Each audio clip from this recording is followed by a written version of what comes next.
Hello everyone, welcome to the class. तो guys आज हम लोग करने वाले हैं जीएसटी चैप्टर। ठीक है, तो goods and services tax, GST की फुल फॉर्म है गुड्स एंड सर्विसेज टैक्स। तो आपने देखा होगा यार, आज की डेट में क्या है, हम लोग कहीं भी जाते हैं तो हमें टैक्स पे करना है। ठीक है, जैसे अगर सपोज करो यार हमने रेस्टोरेंट में खाना खाया, ठीक है, किसी रेस्टोरेंट में खाना खाया, डोमिनोज में गए या कहीं पर भी खाना खाया, तो उनका बिल चेक करना है। ठीक है, अगली बार जाओगे ना तो बिल चेक करना, वहां पर ना आपको दिखेगा CGST।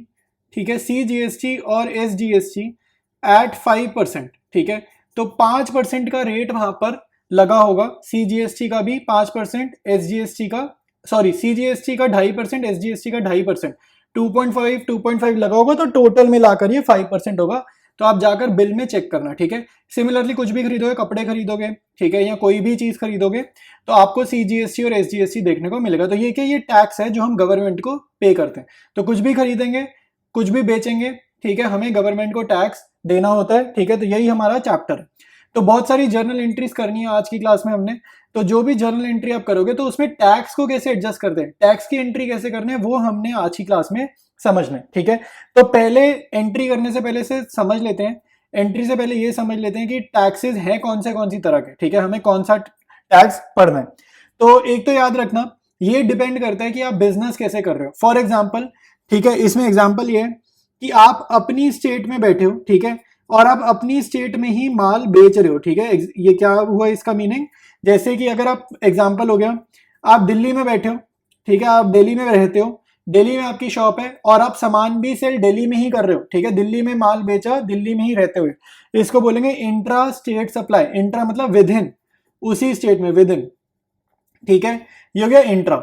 दूसरा होता है इंटर। ठीक है, ये IGST के लिए होता है, इंटर स्टेट सप्लाई। इंटर का मतलब क्या हो गया, जैसे आप दिल्ली में रहते हो, ठीक है, इसका एग्जांपल हो गया, आप दिल्ली में रहते हो, लेकिन आपका जो कस्टमर है, जब आपने माल बेचा है, वो मान लो आपने पंजाब में सेल करा, ठीक है, या किसी और स्टेट में सेल करा, बिहार में सेल करा, ठीक है, या मध्य प्रदेश में सेल करा, लेकिन आपने दिल्ली में रहते हुए बेचा, तो इसको बोलते हैं इंटर स्टेट सप्लाई, मतलब दूसरी स्टेट में। ठीक है, आपकी दोनों की अलग अलग स्टेट थी। ठीक है, ये हो गया इंटर स्टेट सप्लाई। तो यहां पर जो टैक्स लगेगा वो कौन सा टैक्स लगेगा, IGST लगेगा। ठीक है, तो इसकी फुल फॉर्म क्या है, integrated goods and services tax. तो CGST SGST इकट्ठा चलेगा। ठीक है, याद रखना, कभी भी ऐसा नहीं होगा खाली CGST लग रहा है या खाली SGST चल रहा है, ऐसा नहीं, ये दोनों इकट्ठे रहेंगे। ठीक है, ये दोनों ज्वाइंट है एक तरीके से, और IGST हमेशा अकेला रहेगा।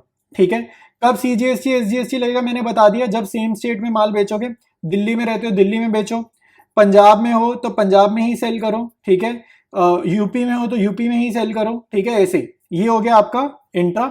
इंटर हो गया अलग अलग स्टेट। ठीक है, तो अब आपको इसमें मैंने ये बता दिया, टैक्सेस का बता दिया। दूसरी चीज समझते हैं, इनपुट और आउटपुट वर्ड आप देखते होगे। ठीक है, आपने अगर थोड़ा बहुत भी पढ़ा है तो इनपुट वर्ड और आउटपुट वर्ड यूज हो रहा है यहाँ पे टैक्सेस के लिए। ठीक है, तो इनपुट वर्ड कैसे लगेगा, इनपुट CGST, इनपुट SGST। ठीक है, ये ऐसे लगेगा। और आउटपुट वर्ड किसके साथ लगेगा, आउटपुट वर्ड भी लग सकता है CGST के साथ, आउटपुट वर्ड लग सकता है SGST के साथ, ये दोनों के साथ लग सकता है। ठीक है, तो सेम है IGST के लिए भी। ठीक है, IGST का भी मैं यहाँ पे लिख देता हूँ, इनपुट IGST भी देखने को मिल सकता है। ठीक है, और आउटपुट IGST भी देखने को मिल सकता है। ठीक है, तो फर्क क्या भाई, फर्क ये है, आपको याद रखना, अगर हम सामान खरीद रहे हैं, ठीक है, सामान खरीद रहे हैं, एसेट खरीद रहे हैं, बेसिकली जब भी हम कुछ खरीदते हैं तो हमारा क्या होता है, खर्चा होता है। ठीक है, हमारा होता है खर्चा। तो उस दौरान, ठीक है, जब खर्चा होता है, मेन कीवर्ड यहाँ पे खर्चा है, एक्सपेंस कर रहे हैं जब हम लोग, तो उस दौरान आपका इनपुट CGST, इनपुट SGST, या फिर इनपुट IGST यूज होगा। ठीक है, और अगर आप खर्चा नहीं कर रहे हो, ठीक है, फॉर एग्जांपल आप सेल्स कर रहे हो, ठीक है, सेल्स में या आपके पास पैसे का इनफ्लो आ रहा है, बेसिकली चाहे सेल के थ्रू आए या किसी और रीजन से पैसे का इनफ्लो आ रहा है, ठीक है, तब आपका जो वर्ड यूज होगा वो आउटपुट वर्ड यूज होगा। ठीक है, तो आउटपुट CGST, आउटपुट SGST, या फिर आउटपुट IGST। ठीक है, तो जब भी हम बिजनेस करेंगे, ट्रांजेक्शन करेंगे ना, तो आपको मिक्स क्वेश्चन आएगा। ठीक है, कि इनपुट भी लग सकता है, परचेज भी कर सकते हैं हम, और उसी क्वेश्चन में सेकंड एंट्री हो सकता है सेल्स की हो, तो वहां पर आउटपुट आएगा। तो ये आपको ध्यान रखना, सेल्स की एंट्रीज में आउटपुट वर्ड लगा देना और परचेजेस की एंट्री में इनपुट वर्ड लगा देना। ठीक है, इसके बाद हमें समझना रेट्स। ठीक है, इसके बाद हमें समझना रेट्स। तो जीएसटी में ना अलग अलग रेट होते हैं, ठीक है, अलग अलग रेट होते हैं।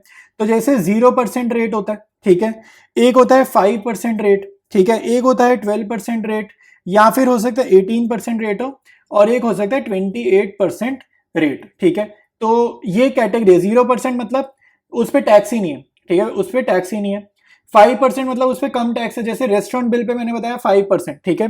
तो एक चीज और मैं आपको यहाँ पे बताता हूँ, 5% है ना, या किसी भी आइटम पे सपोज करो 5% है, तो अगर उस पर सीजीएसटी लगेगा, तो सीजीएसटी मैंने बताया अकेला नहीं लगेगा, ये इकट्ठा जाता है, एसजीएसटी के साथ जाता है। तो सीजीएसटी एसजीएसटी अगर 5% लगाना है ना, तो 2.5 और 2.5 लगा देंगे, क्योंकि इन दोनों का टोटल 5% हो जाएगा। लेकिन अगर उसी आइटम पे आईजीएसटी लगेगा, तो वो कितना लग जाएगा, वो लग जाएगा पूरा 5%। आई बात समझ में, वो लग जाएगा पूरा 5%, क्योंकि ये अकेला है और ये दोनों इकट्ठे चलते हैं, इसलिए 2.5% हो जाएगा, 2.5 हो जाएगा, ठीक है। या फिर 12% हो सकता है टैक्स, 18% हो सकता है, 28% हो सकता है। अब रेट देखकर आपको कुछ याद नहीं करना, क्वेश्चन बताएगा कि क्या रेट आपको टैक्स लगाना है, ठीक है। ये रेट्स क्वेश्चन में गिवन होते हैं, रेट्स हमें याद नहीं करने, ठीक है। तो अब आपको मैं सीधा करवाता हूँ, टीएस ग्रेवाल बुक पे ले चलता हूँ। जितनी इंट्रोडक्शन हमें क्वेश्चन सॉल्व करने के लिए चाहिए, वो इंट्रोडक्शन मैंने दे दी है। ये पार्ट स्किप नहीं करना भाई, इंट्रोडक्शन पार्ट जरूर देखना, वरना क्वेश्चन करते हुए डाउट्स आएंगे, ठीक है। तो अब स्टार्ट करेंगे हम लोग पहला क्वेश्चन। स्टार्ट करेंगे पहला क्वेश्चन, ठीक है। तो पहला क्वेश्चन है, journalize the following transaction in the books of Gurman of Delhi, ठीक है। तो जर्नल चैप्टर है, बेसिकली आपको यार जर्नल आना चाहिए, ठीक है भाई। तो मेरी रिक्वेस्ट है, अगर जर्नल क्लियर नहीं है ना, तो जीएसटी में तो और दिक्कत आने वाली है। तो पहले आप जर्नल अपना स्ट्रॉन्ग करो, ठीक है, उसकी प्लेलिस्ट रेडी है जर्नल चैप्टर की, तो पहले जर्नल स्ट्रॉन्ग करो और उसके बाद उसमें जीएसटी को समझो, ठीक है। तो फर्स्ट पॉइंट देखेंगे, कह रहे हैं सोल्ड गुड्स टू कृष्णा। तो पहली बात तो सेल्स है ना, तो आउटपुट वर्ड आएगा, ठीक है, जीएसटी हमारी आउटपुट लगेगी। अब वो कौन सी जीएसटी लगेगी वो पढ़कर ही पता चलेगा। तो sold goods to Krishna of Delhi. अब ध्यान से देखो, आपको बहुत ध्यान से क्वेश्चन एनालाइज करना है। हमने सामान बेचा है कृष्णा ऑफ दिल्ली, हम कहां पर है भाई, ऊपर फर्स्ट लाइन में देखो, हम गुरमान ऑफ दिल्ली, हम दिल्ली में ही बैठे हैं, और दिल्ली में बैठे हैं और दिल्ली में ही हमने गुड्स को सेल करा है। तो यहां पर आपको कौन सी जीएसटी लगेगी, सीजीएसटी और एसजीएसटी, ठीक है। सेम स्टेट में अगर आप सेल करोगे तो सीजीएसटी और एसजीएसटी लगेगी, ठीक है। List price 20,000, list price basically आपका एमआरपी हो गया एक तरीके से। तो list price 20,000 less trade discount 10%, ठीक है। Add CGST and SGST at 9% each and allowed cash discount 5%, ठीक है। बहुत सारी चीजें दे रहे हैं। He paid the amount immediately, ठीक है, he paid the amount immediately. अब मैं आपको एक चीज बताता हूं, ठीक है। सीजीएसटी और एसजीएसटी लगाना है, टैक्स लगाना है, हमें पता चल गया टैक्स का क्वेश्चन है। हमेशा टैक्स लगाना, हमेशा टैक्स लगाना after trade discount and cash discount, ये याद रखना भाई। ये कैसे भी क्वेश्चन लिखा है, देखो क्वेश्चन ऐसे लिखा है, क्वेश्चन कंफ्यूज कर रहा है हमारे को। क्वेश्चन कह रहा है लेस ट्रेड डिस्काउंट 10%, कह रहा है ट्रेड डिस्काउंट लगाओ, फिर उसमें लगा दो सीजीएसटी और एसजीएसटी ऐड कर दो, और फिर क्वेश्चन ऐसा शो कर रहा है कि इसके बाद आप डिस्काउंट लगाओ, जबकि ऐसा नहीं करना। आपको पहले ट्रेड डिस्काउंट लगाना है, ठीक है, एंड उसके बाद आपको कैश डिस्काउंट लगाना है, फिर जो अमाउंट आएगा उसके ऊपर आपने टैक्स लगाना है, ठीक है। पहले ऑर्डर समझ आया। सबसे फर्स्ट स्टेप में क्या लगाएंगे, ट्रेड डिस्काउंट, स्टेप नंबर 1 है ट्रेड डिस्काउंट का। स्टेप नंबर 2 होगा आपका कैश डिस्काउंट का, जितना पैसा वो देगा उसके अकॉर्डिंग कैश डिस्काउंट लगाएंगे। तो कॉन्सेप्ट हमारे क्लियर होने चाहिए कि कब कैश डिस्काउंट लगता है। कैश डिस्काउंट तभी लगता है अगर कैश रिसीव हो रहा है, और जितना रिसीव हो रहा है उसके अकॉर्डिंग ही कैश डिस्काउंट लगता है। तो ठीक है, ये चीजें आपको आनी चाहिए। और उसके बाद आपने टैक्स लगाना है, ठीक है, उसके बाद जो भी रेट होगा आपने उसके अकॉर्डिंग टैक्स का कैलकुलेशन करना है। तो ये आपका ऑर्डर रहेगा कोई भी क्वेश्चन जब आप सॉल्व करोगे, ठीक है। तो अब स्टार्ट करते हैं इसकी सॉल्विंग, ठीक है भाई। सबसे पहले मैं लिख रहा हूं लिस्ट प्राइस कितना है, लिस्ट प्राइस है मेरे पास 20,000। सबसे पहले लगेगा ट्रेड डिस्काउंट, तो इस पे मैंने लगाया है ट्रेड डिस्काउंट, ठीक है। ट्रेड डिस्काउंट कितना लगेगा भाई, एट 10% ये बोल रहा है, तो ट्रेड डिस्काउंट हो गया 20,000 का 10% कितना होता है 2,000। तो लिस्ट प्राइस में से ट्रेड डिस्काउंट अगर मैं काट दूं तो मेरा जो नया अमाउंट आया है वो कितना आया 20,000 माइनस 2,000, ये ब्रैकेट लगा दिए, आ गया 18,000, ठीक है। इसके बाद मैं माइनस करूंगा कैश डिस्काउंट, ठीक है, क्योंकि ट्रेड डिस्काउंट के बाद हमारा नेक्स्ट स्टेप होता है कैश डिस्काउंट लगाना, ठीक है। और वो कितना है भाई, कैश डिस्काउंट है 5%, तो 18,000 का 5% होता है 900 रुपीज। तो ये भी मैं सब्ट्रैक्ट करूंगा, ये मेरा आएगा 17,100, ठीक है। इसके बाद ये जो 17,100 है इस पे मैं लगाऊंगा टैक्स, ठीक है। तो जो टैक्स आया है वो क्या होता है भाई, वो ऐड होता है भाई, टैक्स ऐड होता है, क्योंकि ये तो हमें सरकार को देना है ना, ठीक है। तो कितना लगेगा टैक्स, बोल रहा है वो at CGST and SGST at 9% each, ठीक है। तो दोनों का 9% निकालेंगे, तो CGST एट 9%, ठीक है। और फिर लिखेंगे यहाँ पे SGST एट 9%। तो किसका 9%, 17,100 का 9% आप निकालो, ठीक है। तो यानी कि 17,100 इंटू 9/100, ये आपको सॉल्व करना है। तो ये 2 जीरो से 2 जीरो गए, 171 मल्टीप्लाइड बाय 9, तो ये आपका आएगा 1539, और सेम ही दोबारा से आएगा 1539, ठीक है। तो 17,100 17,100 में इन दोनों आइटम्स को आप ऐड करोगे, ये आएगा 20,178, ठीक है। तो ये जो है ये फाइनल अमाउंट है, ये हो जाएगी हमारी नेट अमाउंट, ठीक है। तो ये हमारी हो जाएगी नेट अमाउंट। तो मैंने आपको पूरा ऑर्डर बताया, पहले ट्रेड डिस्काउंट माइनस करेंगे, फिर कैश डिस्काउंट माइनस करेंगे, और फिर टैक्सेस ऐड कर देंगे, ठीक है। तो ऐसे कैलकुलेशन करेंगे। अब ये कैलकुलेशन बहुत ध्यान से देखो, क्योंकि इन्हीं में से अमाउंट्स उठ उठ के जाएंगी आपकी जर्नल एंट्री में, ठीक है। आप जर्नल लिखते हैं, ठीक है भाई, एंट्री लिखते हैं भाई, एंट्री लिखेंगे। सबसे पहले ये क्या हुई है, हमारी कैश सेल्स हुई है, हमने माल बेचा है। तो माल बेचने की एंट्री क्या होती है भाई, cash account debited to sales account, यही एंट्री होती है माल बेचने की, ठीक है। अब इसमें आपको पता होगा ट्रेड डिस्काउंट तो हम ओरली कैलकुलेट करते हैं, डिस्काउंट अकाउंट ओपन नहीं करते, लेकिन कैश डिस्काउंट के लिए डिस्काउंट अकाउंट ओपन करते हैं। और मैंने ये चीज बहुत बारी बताई है, कैश और डिस्काउंट इकट्ठे चलते हैं। अगर कैश अकाउंट डेबिट है तो डिस्काउंट अकाउंट भी क्या हो जाएगा हमारा, डेबिट ही होगा। कैश अकाउंट क्रेडिट तो डिस्काउंट अकाउंट भी क्रेडिट। तो ये एंट्री आपकी हो गई बिना जीएसटी के, विदाउट जीएसटी के, ठीक है। तो विदाउट जीएसटी की एंट्री लिख ली। अब आपको टैक्स कैसे लिखना है मैं आपको बता रहा हूं। आउटपुट नेचर का टैक्स लिखना है, क्योंकि हमने माल बेचा, ठीक है। और आउटपुट वाला टैक्स होता है मोस्टली क्रेडिट, क्योंकि इसका जो नेचर होता है वो लाइबिलिटी नेचर होता है, ठीक है। तो आउटपुट नेचर का टैक्स होता है क्रेडिट, इनपुट वाला होता है डेबिट, ठीक है। और सेल्स के साथ आउटपुट एसोसिएटेड होता है, ये भी मैंने आपको बताया, ठीक है। जो इंट्रोडक्शन है उसमें मैंने बताया है, वीडियो की इंट्रोडक्शन बिगनिंग में देखो यार, अगर स्किप करके आए हो तो आउटपुट CGST और आउटपुट SGST, ठीक है। तो ये आपकी प्रॉपर जर्नल एंट्री हो गई है, ठीक है। अमाउंट अभी फिल करते हैं, बट ये आपकी जर्नल एंट्री हो गई है, जिसमें पर्टिकुलर्स में क्या क्या अकाउंट आएंगे, ठीक है। अब फिल कैसे करते हैं, फिल करना भी समझो भाई, ठीक है। डिस्काउंट के सामने कौन सा अमाउंट आएगा, कैश डिस्काउंट।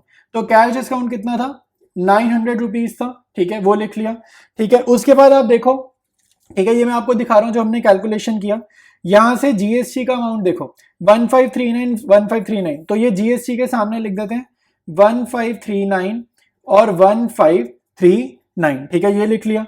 इसके बाद आपको देखो सेल्स के सामने अमाउंट क्या लिखना है ये नहीं पता, कैश के सामने क्या अमाउंट लिखना है हमें अभी ये नहीं पता, ठीक है। लेकिन सेल्स के सामने आपने कौन सा अमाउंट लिखना है, अमाउंट आफ्टर ट्रेड डिस्काउंट, याद रखना अमाउंट आफ्टर ट्रेड डिस्काउंट लिखना होता है, ठीक है। तो 20,000 लिस्ट प्राइस था, उसमें से आपका ट्रेड डिस्काउंट कटा 10% का, तो 18,000 ये आपका होता है अमाउंट आफ्टर ट्रेड डिस्काउंट, ठीक है। क्योंकि इसके बाद तो कैश डिस्काउंट और वगैरह वगैरह लग रहा है, जीएसटी लग रहा है। तो ये 18,000 जो है ना ये जाएगा सेल्स में, ठीक है। तो ये 18,000 आपने भेज दिया सेल्स में। और अब कैश का लिखना कोई मुश्किल थोड़ी है, कैश का आपको एक ही चीज तो नहीं पता, तो बैलेंसिंग फिगर से निकाल दो। बैलेंसिंग फिगर से कैसे आएगा, इन तीनों को ऐड करा, ठीक है, इन तीनों को ऐड करा, -900 करा, तो आप पे आ जाएगा 20,178, ठीक है। बैलेंसिंग फिगर से आप ये निकाल दो तो आपके पास कैश का अमाउंट आ जाएगा, ठीक है भाई। तो स्टार्ट करते हैं अब इसके बाद हम लोग नेक्स्ट एंट्री। नेक्स्ट एंट्री है supplied goods costing 6,000 to Mohan of Kolkata, issued invoice at 10% above cost. पहले तो देखो, पूरा पढ़ने से पहले देखो, हम दिल्ली में बैठे और अब माल बेचा कोलकाता, यानी कि IGST लगाना पड़ेगा, क्योंकि सेम स्टेट में माल नहीं बेचा, गुड सेम स्टेट में सेल नहीं करे, तो IGST। दोबारा पढ़ेंगे, कह रहे supplied goods costing 6,000 to Mohan of Kolkata, ठीक है। तो सेल्स है, सेल्स मतलब सप्लाई मतलब हमने सेल्स करी है, तो आउटपुट वर्ड आएगा, ठीक है। और issued invoice at 10% above cost less 5% trade discount plus IGST at 18%। तो जैसे लिख रहा है वैसे कर दो भाई, टैक्स हमेशा लास्ट में लगाना है।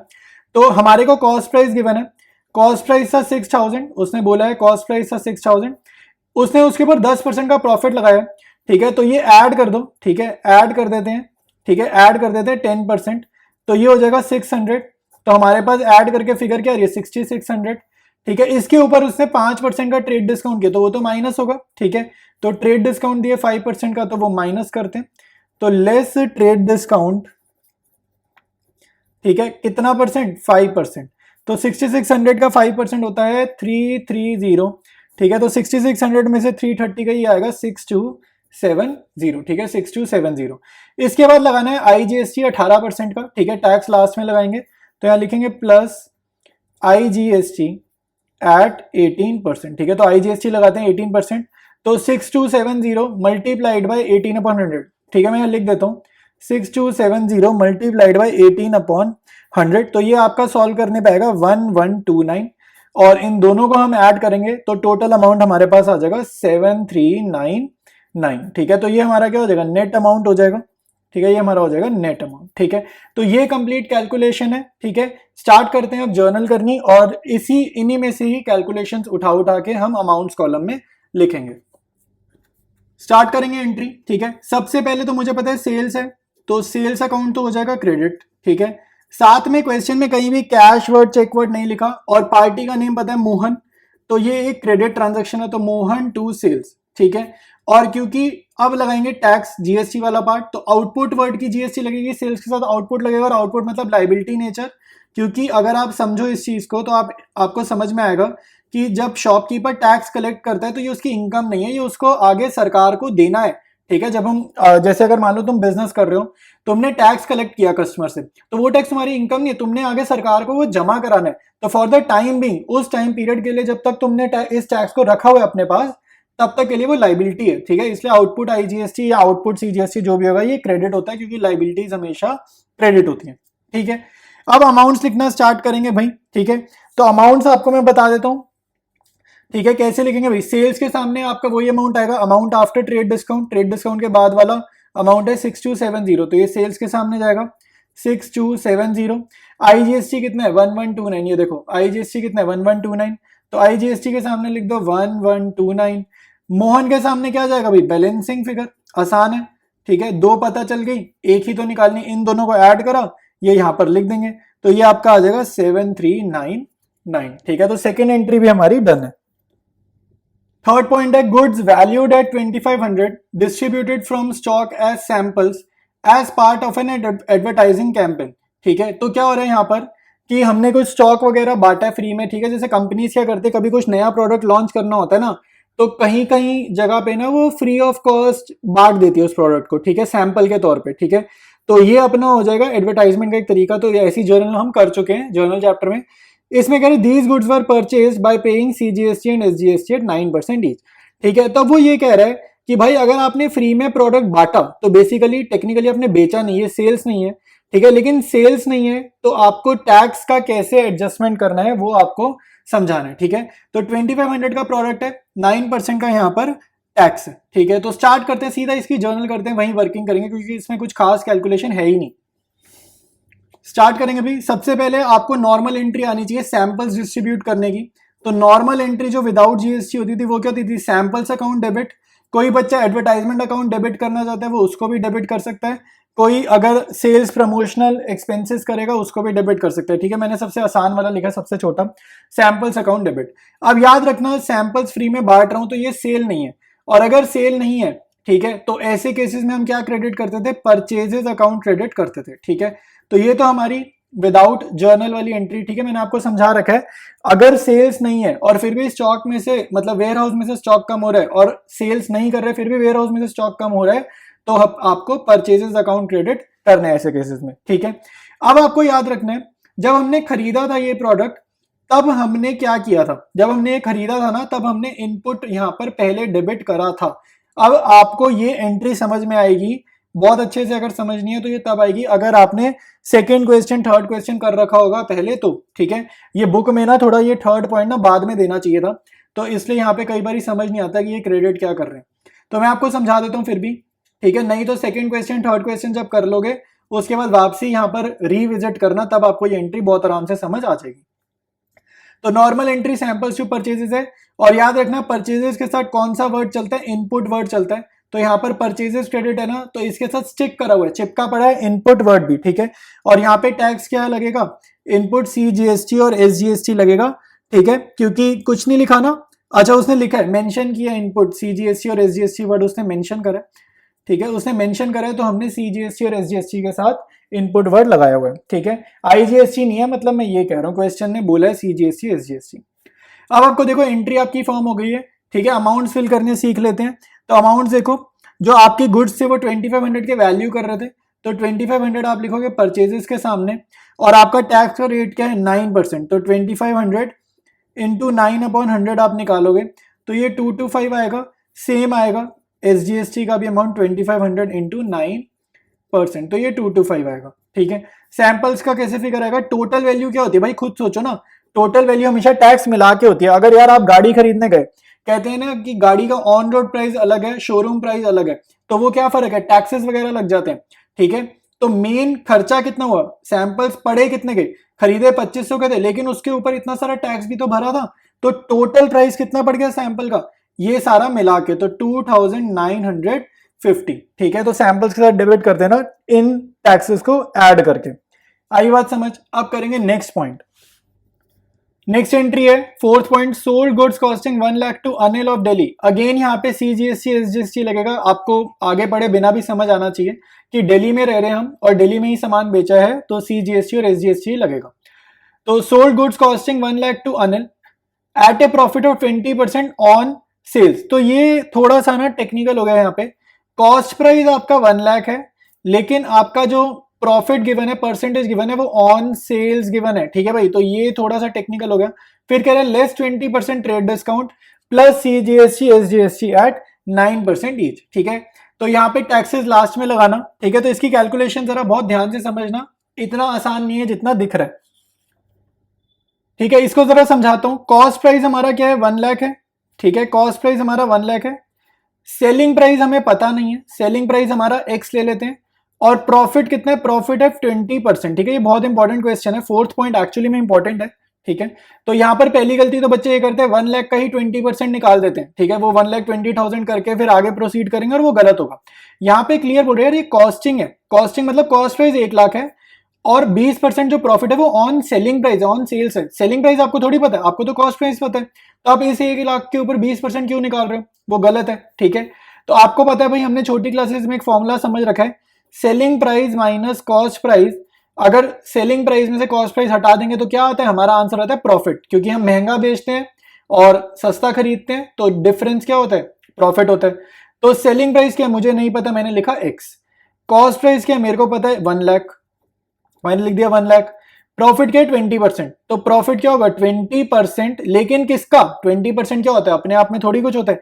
20% किसका, प्रॉफिट किसका है, ऑन सेल्स। ऑन सेल्स मतलब मल्टीप्लाइड बाय एक्स, ठीक है। ये आपकी मैथमेटिकल इक्वेशन आ गई, इसको आपको सॉल्व करना है, ठीक है। तो ये 21 जर, ये 5 जर, ठीक है। अब एक्स वाली टर्म्स एक तरफ करो, तो ये एक्स है, ठीक है, ये एक्स, तो ये कॉपी मारा। ये माइनस का 1 लाख मैं उधर भेज रहा हूं इक्वल टू के, तो यहां पर पॉजिटिव 1 लाख होगा। और हैंड टू हैंड ये x/5 इधर भेज रहा हूं, साइड चेंज करा रहा हूं, तो ये पॉजिटिव इधर आके नेगेटिव होगा, तो -x/5, ठीक है। इसके बाद कैसे सॉल्व होगा भाई, एलसीएम वगैरह ले लेना, कुछ नहीं लिखा, नीचे 1 लिखा, इंटू 5 नीचे, इंटू 5 ऊपर, तो डिनोमिनेटर सेम हो जाता है फ्रैक्शंस का, तो आप डिनोमिनेटर ज्वाइन कर दो, ऊपर आएगा 5x minus x is equal to 1 lakh. ये सॉल्व करना आया समझ। 5x में से x गया, 4x अपॉन में क्या होगा, copy paste 5 is equal to 1 lakh, ठीक है। तो यहां से x अब हम सॉल्व करेंगे, तो ये कितना आ जाएगा भाई, ये आपका सॉल्व करने पे आ जाएगा 5 से मल्टीप्लाई करा 5 लाख डिवाइडेड बाय 4, ठीक है। तो ये 5 लाख डिवाइडेड बाय 4, तो ये आपका आ जाएगा 1,25,000, यानी कि ये क्या आ गया, हमारा सेलिंग प्राइस आ गया। ये हमारा क्या आ गया, सेलिंग प्राइस आ गया, ठीक है। तो अब देखते हैं आगे हमें कैसे प्रोसीड करना है। इतना बहुत ध्यान से पहले नोट डाउन करो यार, आप ओरली देखोगे ये समझ नहीं आने वाला क्वेश्चन, ठीक है। कॉपी निकाल के एक बार खुद साथ साथ प्रैक्टिस करो, तभी आएगा। तो इतना लिखो, फिर आगे कैलकुलेशन समझा रहा हूं। देखो भाई, अब मैंने इंफॉर्मेशन लिखी पिछली कैलकुलेशन को यूज करते हुए। मुझे पता है क्वेश्चन में मैंने देखा मुझे कॉस्ट प्राइस पता है, क्वेश्चन के बाद मैंने अभी जो कैलकुलेशन करी मुझे सेलिंग प्राइस पता है। तो अब मैं क्वेश्चन वापसी रीड करूंगा। कह रहा है sold goods costing 1 lakh to Anil at a profit of 20% on sales. तो आपको सेलिंग प्राइस पता है, तो सेलिंग प्राइस में ऑलरेडी प्रॉफिट इंक्लूडेड होता है, ठीक है। इसमें प्रॉफिट ऑलरेडी इंक्लूडेड है। ठीक है। तो अब मेरे को ये 20% निकालने की जरूरत नहीं है, क्योंकि जो मेरे को सेलिंग प्राइस ही पता चल गया ना। तो सेलिंग प्राइस क्या होता है भाई, जितने में आप सामान बेच रहे हो तो आप ऑब्वियसली उसमें प्रॉफिट डाल के, ठीक है, इंक्लूड करके ही बेचोगे। तो मेरे को यहां तक का नंबर मिल गया, यहां तक क्वेश्चन जो रीड करा यहां तक का नंबर है 1,25,000। उसके बाद माइनस करना है मेरे को ट्रेड डिस्काउंट। तो मैं माइनस करता हूं भाई, माइनस करेंगे ट्रेड डिस्काउंट कितना, 20%, ठीक है। माइनस करेंगे ट्रेड डिस्काउंट एट 20%, ठीक है। तो 1,25,000 का 20% निकालेंगे, ये आएगा 25,000, ठीक है। तो ये मैं सब्ट्रैक्ट कर रहा हूं, तो मेरा आंसर दोबारा से कहां में पहुंच गया, 1 लाख पे पहुंच गया। इसके ऊपर मुझे लगाना है टैक्स, ठीक है। तो ऐड करेंगे CGST SGST, तो ऐड करते हैं CGST और SGST, ठीक है। कितना, 9% लगाना है, तो 1 लाख का ही 9% क्या हो जाएगा, 9,000, ठीक है। तो ये मेरा सारा ऐड करके क्या हो जाएगा भाई, ये हो जाएगा 1,18,000 रुपीज, ठीक है। ये कितना हो जाएगा, 1,18,000 रुपीज। तो ये सारी कैलकुलेशन मैंने आपको करके दिखा दी। अब करेंगे हम लोग जर्नल एंट्री। स्टार्ट करते हैं एंट्री, ठीक है।